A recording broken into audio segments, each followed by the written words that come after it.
We are very excited about today's show. And before we begin, we got Jessie Ledoux with our product feature of the week. Jessie, tell us what you got for us.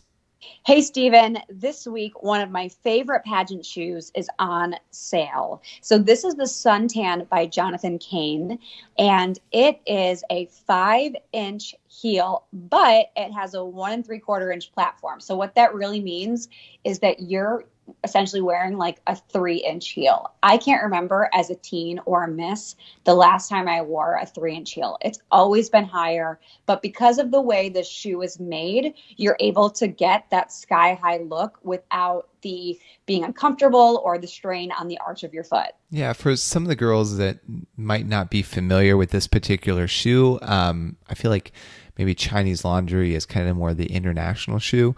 Mm-hmm. Can you say how this one compares to Chinese laundry?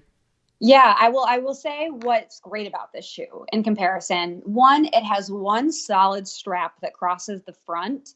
Other similar shoes have several straps, and what that can do is one, it can cause your foot to push forward more than normal, and two, sometimes even your pinky toe can stick out the side, which is super weird. But anyway, so the one strap really helps keep your foot in place. And the second thing I love about this shoe is the ankle strap is clear. And the reason that is amazing is one, that means it works with every single complexion on the front. It doesn't interrupt any line of sight, no matter what. And two, it just makes your legs look so stinking long. And three, it holds it so securely because it has a little bit more of a pliable, clear material than like a typical leather strap would. And that's why I like it. So it has the one strap in the front and it has the clear on the ankle. So you look super, super tall and you feel secure. Yeah, so I mean, Renata really likes this shoe. She says it's way more comfortable than the Chinese laundry, than the tippy tops. She was like, okay, I'm not going to wear them anymore. I'm not going to wear like Chinese the tippy tops anymore. So yeah, it's a great shoe, but what's the deal on it? So it's currently $113.95 on our site, which is shop.pageantplanet.com. But this week we're offering 20% off, which is an amazing price because this shoe can be worn for evening gown, fun fashion, talent, like any phase of competition. This is going to be your go-to versatile shoe. Yeah, that's awesome. And okay, where can they find it? Shipping, all that stuff. So free shipping, which is a big deal because these shoes are heavy, girlfriend. They are a lot. So it's free shipping. And you can find it at shop.pageantplanet.com. And the coupon code is suntan. Awesome. Thanks, Jessie. Welcome to Pageant Planet's podcast, where we share stories and strategies to help expand and connect the global pageant community. Visit pageantplanet.com to find pageants, hire coaches, shop for dresses, and more. Now, here's your host, Stephen Roddy. Welcome to another episode. Today, Jessie and myself, we are going to be discussing how to win an interview in an international pageant. So, Jessie, go ahead and set the stage for us. So, Stephen, I think it's crystal clear that interviews are a challenge in any pageant you enter. It's the one major variable of competition. However, if you're taking the chance to compete in an international pageant or any stage where you may be up against contestants who speak other languages or in a place that doesn't speak yours, it can create even more concerns. And I would say additionally, even if you're already a national title holder, when you think about expanding your title holder plan, there are a host of hurdles you'd better be prepared to address for international competition. Yeah, because it expands it. It's no longer just you have to worry about, do my judges like my green dress versus like, or green color versus white or versus red. It's like, are the judges going to think that I'm less intelligent because I'm not speaking their native language? And if I speak their native language, is it going to like come across correctly and like all those norms? So I could totally imagine what the contestants are going through. And so today I wanted to discuss what are 3 questions to consider going into your interview for an international pageant. And again, like you just said, there's so much more to it than just identifying like, okay, what color should I wear? But that should also be part of your discussions as you look to pick your interview outfits. You should be looking at all of your past competition or all the past competitions for that pageant, kind of see what works well. But then when you get into the interview room, it's a whole different ballgame. Yeah. Okay. So what's the first kind of question to consider? The first question to consider, and this is especially for pageants that you're going into another country to compete from your own, and that's, should I use a translator? If the pageant itself is not being held in your native language, this is something you want to consider. You can either, we see in Miss Universe that a lot of the contestants will do the first question, like the getting to know you question, in their native language, but for the final question, they don't want to leave it up to chance. Yeah, I could see that. And I mean, for you, why is that such a dilemma, especially on the national stage? Well, first I want to say it's especially important because like you need the judges to feel confidence and understand your message clearly. And it's a dilemma because you and I have had this conversation more than once. We've heard that a translator actually butchered a truly great answer in their translation in the moment. Like Renata, Stephen's wife, speaks multiple languages. So when she's watching a pageant and she hears a translator translate an answer that the contestant just gave, she's like, well, the way the contestant said it was way better than what the translator said.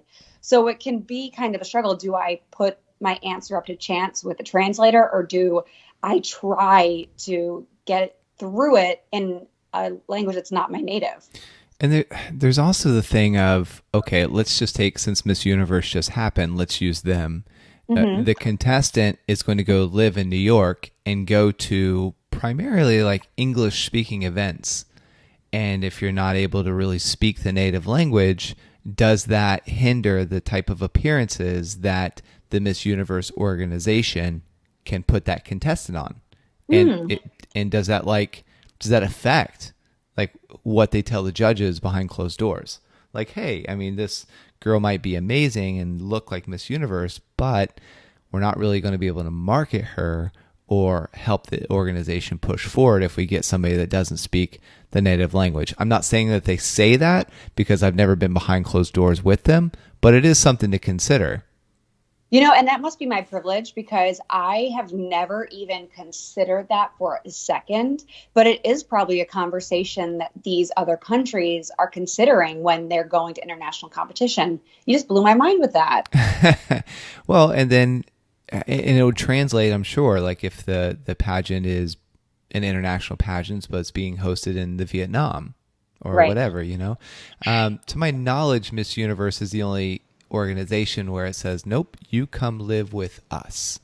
And I'm sure, I mean, Miss Universe probably has ways around that because we've seen, like when Miss Venezuela won, her English got progressively better throughout the year. So I don't know if she was maybe working with a tutor, you know, for lack of better words, or something like that, to help her English, but it did seem to get better over time. Yeah, and I'll say too, if you win Miss Universe and you're a country like the Philippines that just won, they will have so many requests for her to be in her home country just because they are a pageant country. So depending upon who wins and how she's requested, she may end up not doing as many US-based appearances as a result of that. So it probably is something that comes to mind for the judges. I'm not sure if it's mentioned behind closed doors, but I'd hope it doesn't come into play. Yeah, I mean, none of the judges are like 100% speak another language. They're all English speaking judges. You know, so it's like they don't have a translator in their ear. So it's just a perspective. But what's your verdict on all this? Like, do you feel like they should use a translator or not? Well, it's worth saying that the translator also is probably going to be nervous. They're also speaking in front of a million people. They're also standing on stage in front of, I shouldn't say million, millions of people, depending upon the different stage. And you may have time constraints. You may have to answer in 30 seconds. So now you and your translator are talking over each other to make sure that you just finish the answer before you get to the buzzer. And that is a whole new stressor unrelated to the content of answering the question. I mean, imagine for our contestants that are not international contestants that are listening, like, you know how stressful on stage interview can be. Imagine thinking about, okay, I not only have to watch the time, I have to wait for that person to finish speaking before I finish speaking, and she's going to interrupt me so she can start speaking. Oh my gosh. Yeah. And it's so stressful. Yeah, especially if you've never met the translator before. And if that's your first rodeo, or you've just had like a little mock session, and if the translator is provided by the organization, and then maybe he or she is from a different region than you, so they have a different accent, maybe they have different slangs. So yeah, what do you do around all that? So my verdict is, like, if you're on the fence, I would first and foremost ask the pageant if they will provide you a translator or if you would be able to bring your own. I think you have to know what the situation is first and foremost. Yeah. If you have the ability and means, so if they say, we have one that will provide, but you could bring your own, or we will not provide one, but you could bring your own, that's really probably your best case scenario. So bring your own if you can, because you can practice with them often. They understand and are used to the conditions. So like you can time it, be under that 30-second constraint. You're used to like, okay, I know I have to stop at this point so she can pick up. This is how much time she can remember what I'm saying. And you'll just be more comfortable in that space. So if you can bring your own translator, fantastic. They're going to provide you with one. You just have to work with it and ask maybe if you can have some additional time to get to know that person. Yeah, that's great. Yeah, that's what I was saying. Like, if they are going to provide one, it's like, awesome. Can I speak with him or her, like, I don't know, once a week for 4 weeks leading up to the pageant or something like that, so they get a feel for your personality, and, you know, basically you want to talk to them until you're comfortable with them. Exactly. Yeah, I mean, because it's just a shame if you're putting all this work and finances and energy into something, and then you put it on the hands of the translator, and then they botch up something that casts you and maybe not as good as light as what you've prepared for. Exactly. Cool. So I want to take a minute to share an interview tip from one of our Instagram followers, and this tip is like one of my favorite realizations for contestants, like in any pageant. Mm-hmm. So this comes from Taylor Blackwell. I don't know if it's Blackwell-E or just, but anyways, it's Taylor Blackwell, and then there's an E after it. But she says, as a perfectionist, I always believed that there was a right way to answer a question. In my mind, there could only ever be one right answer. This meant that instead of searching myself for the answer that most represents my own thoughts and opinions, I was searching for an answer that was right in the judge's eyes. This in turn negatively affected my interview and overall score when I competed. Love that. It is the truest thing, Stephen. I have contestants that we work with or we've worked with in the past, and I'll ask a question and they just don't speak. And I'm like, what's holding you back from opening your mouth right now? Like, what's in your head? She goes, I don't know what the right answer is. I'm like, well, there is no right answer, of course. So we talk through like, okay, what's your, like, give me one sentence of what your quick answer is. And then we go through the next step. Okay, explain why you said that.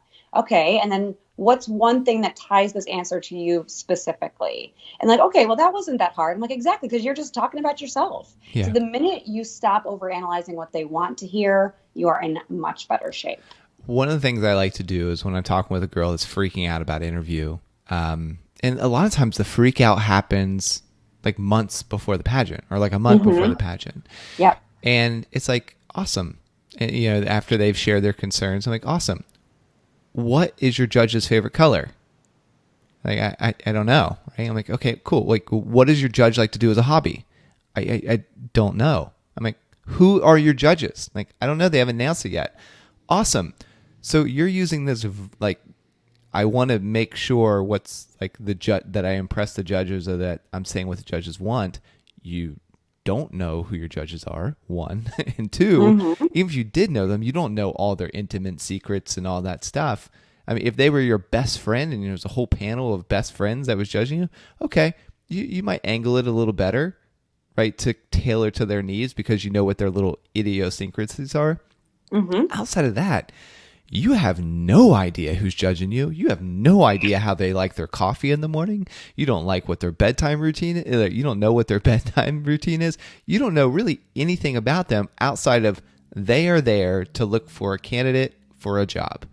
And all you have to do is basically be yourself, answer it in an authentic way, and back up your answer with kind of some logic that makes sense and that is not offensive. And you're like, golden. Totally. Yeah. You just reminded me of a really cute moment in a movie. Have you ever seen Runaway Bride with Julia Roberts and Richard Gere? Gosh, No, It's from like the I late haven't. 90s, early I 2000s. remember it. I can see the Yeah. title, or if I've seen it, I forgot it. But yeah, go ahead. So this guy, Richard Gere, is a journalist. He goes to her hometown to understand why she runs from her weddings. Like, she has a history of it. She's engaged again. So it's newsworthy, just to give a quick summary. And then he asks every single one of her former fiancés how she likes her eggs. And every single one answered, well, she likes them just like I like them. And they all gave a different answer. So she was molding herself to fit their wants. And Pageant, until she like finally was like, okay, and then at the end of the movie, she tries all different types of eggs and decides how she likes them the best finally. But I think pageantry is such a personal development experience that you are so robbing yourself of the opportunity to get to know yourself better if you're constantly trying to please what you think someone else knows. And then when all is said and done, there are several major titles in the world. What if you never achieve that? At least you're now the best version of you. But if you are constantly in a state of evaluating someone else's wants and needs, you'll never get there. Yeah, it's kind of like if you have to change yourself to attract a certain friend group so that they like you, they're not your friends. Mm-hmm. And if you have to change yourself, I mean, there's extremes to everything. I mean, but if you have to change yourself to win a pageant, okay, that pageant that title isn't for you. There's literally so many pageants out there. You can find one that will accept you for who you are, how you look, your likes, and all that stuff, and you can win and you can conquer it. Mm-hmm.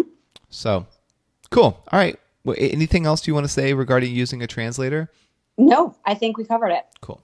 All right. What's the next question that someone should ask themselves? The next question we're going to cover is, should I change my title holder plan? And this is important because if you're currently representing a state, territory, region, or an entire country, you probably already have a robust plan in place that directly impacts that area. Because, with international pageants, you can hop right there from a state sometimes. You can identify entire region at large. So whatever it is your jurisdiction is, you probably have like that totally nailed down if you are completely immersed in your title. But if you're competing in an international pageant, you need to consider literally the entire world in your planning. Yeah. So, okay, for somebody that's new and maybe they're not familiar, this is the first episode that they're listening to. What is a title holder plan?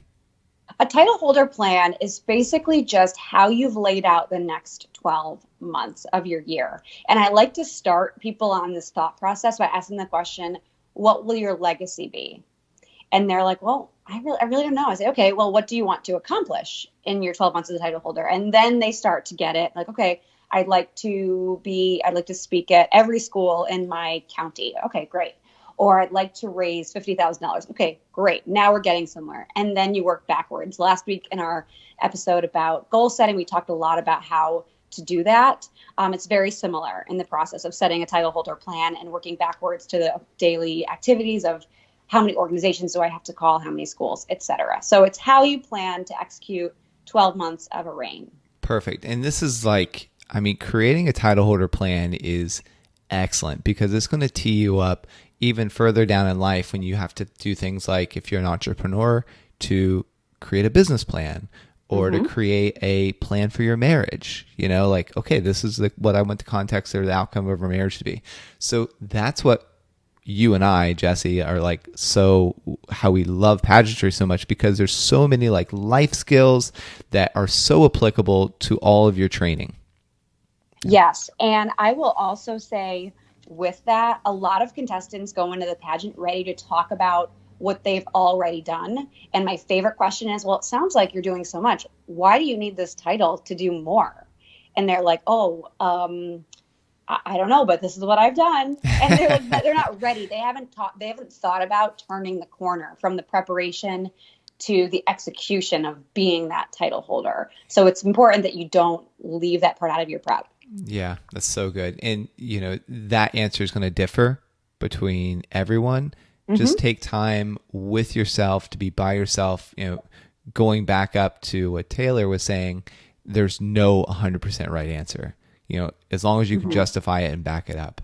Okay. Yeah. And the title holder plan is really like, when you've thought about it globally, that's just telling the judges that you've put plenty of thought into the major responsibility of representing that title and having an impact. It's just like, okay, she's thought about this.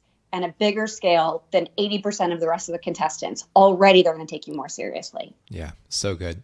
Okay, what's the dilemma here? I mean, going back to the original question, like, should I change my title holder plan? Because now I'm talking about the world, the globe. What's the dilemma with this?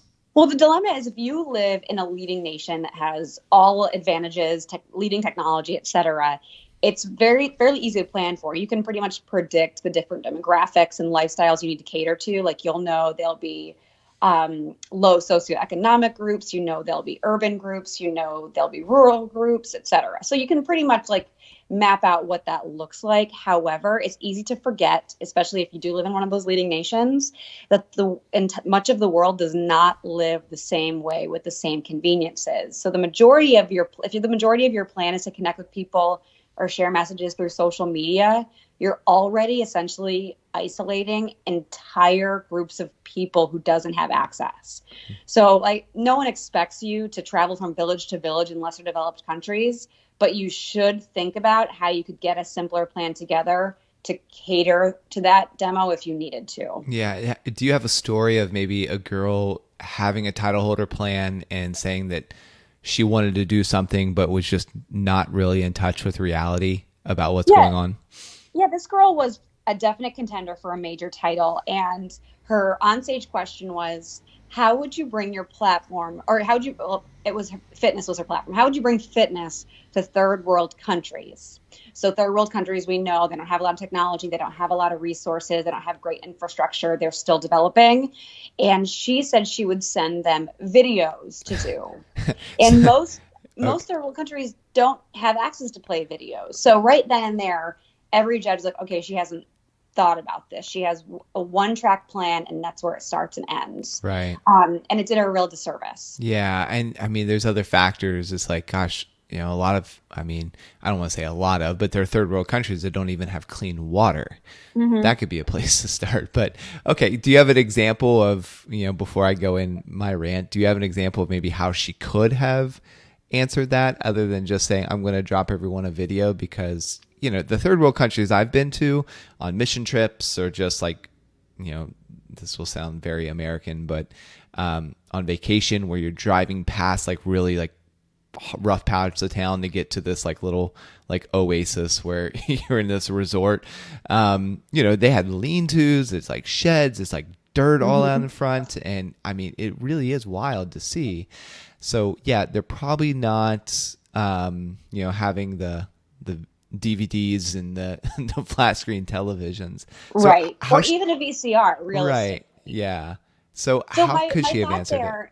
Yeah. So my thought there is, if you can impact 15 million people on social media, let's say, it's probably way bigger than that, right? Because we know that Selena Gomez has like 100 million or 300 million followers, something ridiculous. But anyway, if you can impact the greatest number of people online, that's where you should be focusing most of your energy. But you don't want to completely ignore those other demographics. So when you get a question like that, so if the question is exactly that, how do you plan to bring XYZ to third world countries? You can say that your plan includes videos of the majority of the world and talk about what you already plan to do on the biggest scale.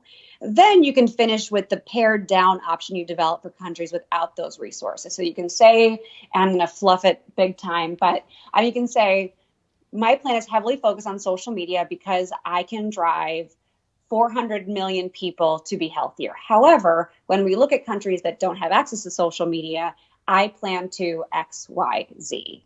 Yeah. So that way she still gets her strong content and delivery of her like major plan, but she doesn't alienate everyone, and she still answers the question.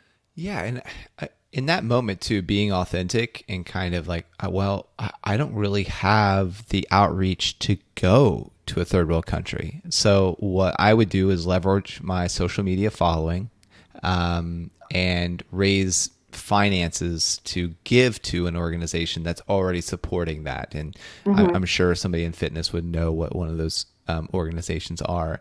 Encourage like my followers to give to this organization, or like, partner with this organization and go with them onto trips and be there in person to see them.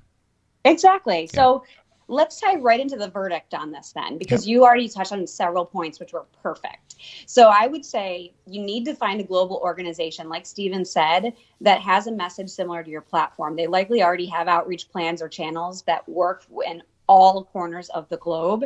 And what you can do is you start gaining their trust on like the most basic level. So volunteer with them, do appearances with them at their local chapter, ask questions about how they distribute their message, what efforts they're currently taking globally. And like, that's a huge help because now you've developed that relationship. You can ask them questions, you can learn about it. And then like we just talked about, you can't realistically visit over 100 countries during your year as a title holder. But if you're able to work in tandem with someone else who already does this, they may be willing to help distribute your collateral. They might be able to message or provide means for you to have a presence digitally through their accounts. And then that trickles down into the smaller communities. So you can't do it all as one person. I know we love to think that we could, but the partnerships are really what's going to make the biggest impact. Yeah. And I mean, I'd like to express this before moving on, like from the title holder plan, because it really is important, not only in teeing you up to success for your interview, but also like when you win, you can hit the ground running. And, you know, for the title holder plan too, if you're talking about a global title, not even Miss World is in every country, you know, so having that awareness to be like, wow, I mean, you have over 100 countries that participate, but there are, gosh, however many countries there are. I'm not sure. We'll say 300. You know, please don't quote me on that. I don't know. But we'll say 300. It's like, wow. And here are some really good representatives that should be competing at Miss World. You know, to have a title holder plan to expand the Miss World organization would set you apart from other title holders or other contestants that are there competing. Getting into the mind of the actual national director. So let's say, again, don't have these stats right off the top of my head, but let's say that Miss Universe had, 100 countries 3 years ago, and then now they have 93. It's like, wow, okay, I want to go back and get these 7 countries back involved. That's going to be my number one goal. You know, so then the director's like, wow, they're thinking about how to help us push this brand. Or like, I want to get more international sponsors. All of your sponsors are from America. I know of several companies in the Philippines that would love to be national sponsors to get some of their products on, you know, as something that Ms. Gray could have said in her interview. So things like that brings that global awareness, or this is what I know about my culture that I would love to see integrated, or sponsors or big organizations that would love to be involved. Oh, Steven, that was so good. Thank you. So anyway, but it's just that, it's having that global awareness, which is what we touched on the first, and the second, which the point I was trying to drive home, was having the global awareness as it relates to the organization that you are attempting to represent. Perfect. Cool. All right. Do you want to go on to the last question that you should ask yourself? Yep. The last question is, how should I think about platforms differently? And this is important because not all platforms work for all groups. So for an example, if you're encouraging young people to vote, you will need to do extensive research on how many countries actually have a popular vote, because there are many. And this wouldn't be relevant if you went to any of those countries and tried to talk about that platform, and it would alienate them. You wouldn't be able to book appearances if that's your only goal, is to increase voter turnout. Like if you called one of those countries and you wanted to be there, like, okay, what do you want to talk about? And like, no, not interested. So you're totally cutting off an entire section of audience. Yeah, that's good. Now, again, for the people that might not even be aware of what a platform is, maybe their country doesn't have it, or they're just so new. What is like a pageant platform? A pageant platform is simply a cause that you choose to champion as a title holder. So it works well because if you go into a pageant and they say, okay, why do you want to be Miss whatever? And you say, well, I really want to be a model and it's going to really open a lot of doors for me. Do you think that's going to give you a competitive edge over anyone? No, it's not. I mean, it's probably truthful, Yeah. and that's fine. But then if you have somebody that comes in right after you and says, and they ask you, why I want to be Miss XYZ, and you say, I want to be Miss XYZ because I grew up in this community and I've noticed that there's an issue with confidence and body positivity in women. And I plan to talk to girls about why this pageant is important to me and how it helped me get through that. Yeah. One is totally different. Yeah. I mean, if you flip it and like remove the pageantry aspect of it and you say, okay, I'm running for president and my reasoning for this is I want to be rich and famous versus I'm running for president because I'm seeing some really big problems in our country that have not been fixed and I'm the person for the job to fix them. Right. And it doesn't have to be like, so pageants like Miss America and Miss World, they require you to have a platform. So it's more formalized, but not every pageant requires that. So we call it a platform for continuity's sake, but realistically, it's just something that you care about and that you want to kind of champion as your year. It's how you set yourself apart from someone else. We all have different passions. We all have different causes that we feel connected to. So it's a real way for you to take your year and instead of just like waving and taking amazing pictures, which you will totally do, it's something that makes it more real and connects you with the public. That's great. Okay. So what's the dilemma with like the initial question, which is how should I think about platforms differently? Well, the dilemma is you don't want to be stuck watering down your passion. So like if you are doing photo rights, you don't want to like have to totally change it for someone else. I get that. If you're fighting a fight at home where it's the most relevant, you don't want to give up the momentum to all you've likely already achieved with it. So the struggle comes in, how do you deviate from it to make it more palatable for those that it doesn't translate directly for? Do you start a whole new platform so it becomes globally acceptable? I mean, that can be a tough decision for those that are already fully entrenched in their battle. Yeah, I could totally see that. All right. So what's your verdict on all this? So my verdict is, if you know your platform potentially won't relate to some groups, here's what you can do without sacrificing the overall message. Think of a more generic title for your platform. So if it's currently increasing voter turnout, you can do increasing civil engagement.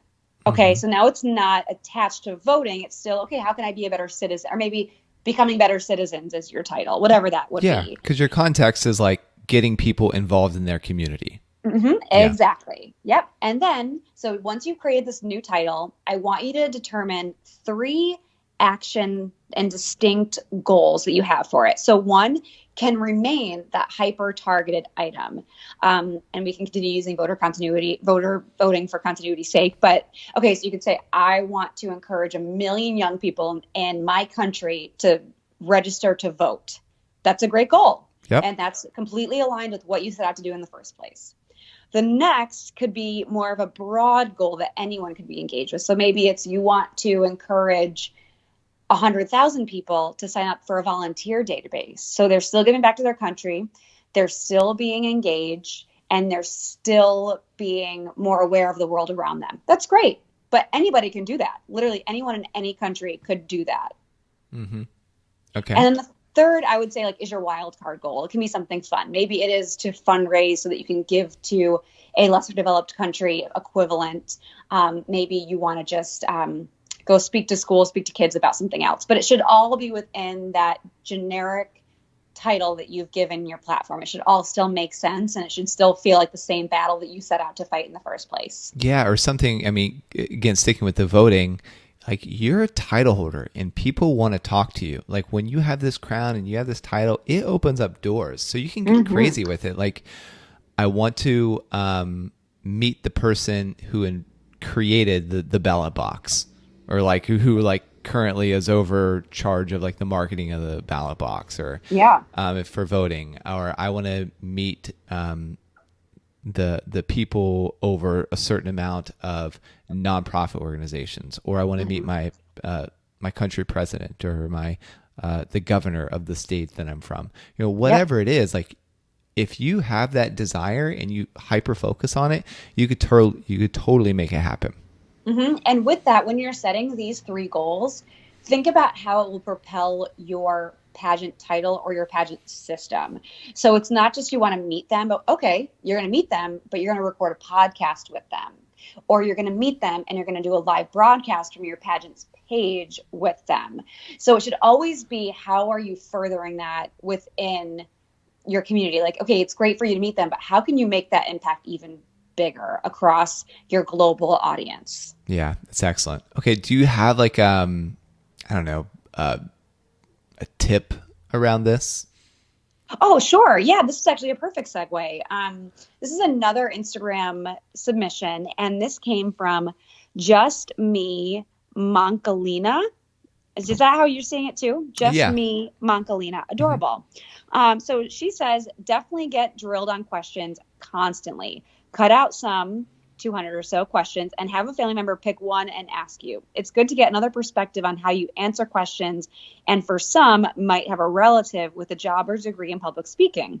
My mom personally has a degree in communications and has a lot to teach me about interviews. Oh, that's so this convenient. is super convenient. I mean, you're not always that lucky, but good for you. But I mean, doing questions in general is a great way to realize where your blind spots are. So if you print out those 200 questions and some of them are about lesser developed countries, or they're about parts of the world you're not familiar with, or cultures you're not familiar with, oh my gosh, that is going to open your eyes to, well, maybe I'm not ready to be a global title holder, but here's what I can do to be ready. So I love that tip. Yeah. And, shameless plug here. When you create a free contestant profile on Pageant Planet, we have 233 free practice interview questions that we give to you. So all you have to do is do that and then click a button and we send you an email with the questions. So super easy. All right. We talked about a lot today, but do you have a kind of a summary wrap up for us? So I had two major takeaways from today's discussion. The first is you need to be comfortable at an international pageant. Ask all the questions necessary to understand what your contestants' rights are. So we talked about that translator. And make smart decisions to give yourself an unofficial advantage. So if something could either set you back or set you ahead with your decision making. And it shouldn't be like, well, she had this going for her. It should just be something that sets you up for success that you're confident with. And even if you can't bring your own translator, practice with one as though you are on stage. So if you don't have access to the translator that they're providing, have a friend come act with you. That way you're more familiar with the give and take that you will expect. So prepare for everything.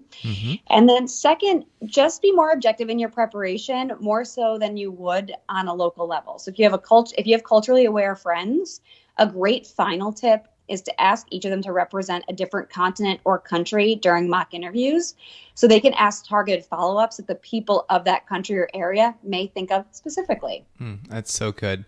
And for you listening, if you've received any benefit from today's show, we would love to ask you to leave a 5-star review. It may seem like a small action, but it really does help us keep the show going.